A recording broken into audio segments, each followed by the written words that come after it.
Now the third S is secure. We want to secure our children. We want to protect our children. There are so many negativities going around. I don't want to name them in this discourse. There are so many negativities around. Starting from depression, tension in school children. In our days, we are all 90s kids. We didn't know what is depression in our school life. But today children, they are casually saying, yeah, I am suffering from depression. Not only that, many things I don't want to name them, including drugs. These are all going on. Similarly, suicide is increasing. I am sorry to name this here, but if we want to work on the solution, we have to name the problem. There is no other go. So drugs, suicide, negativity, tension, stress, peer group, social media, how many things are distracting our children? If we want to secure our children from all these things, the one-stop solution is spirituality and cultural identity. If we fill the minds of our children with these positive thoughts, negative thoughts cannot enter into their minds. A spiritually inclined person will never go to drugs. A spiritually inclined person, even if he encounters a failure, he won't commit suicide. He will pray to God.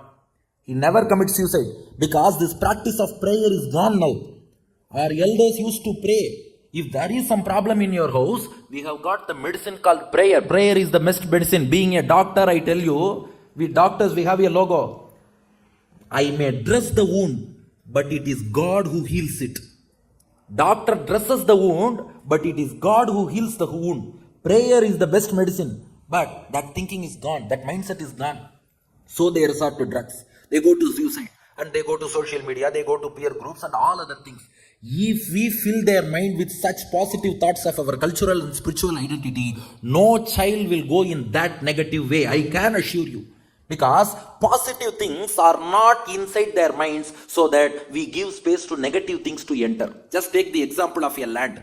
If you buy a land somewhere, I will give the example of India because I am not aware of what is going on in Australia.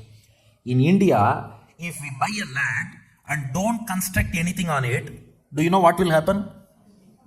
Somebody will put a tent there and claim ownership of that land. What about Australia? No? No. But in India, this problem is very famous, notorious.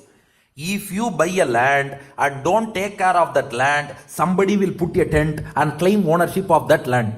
But if you build a sweet house in that land, can somebody claim ownership?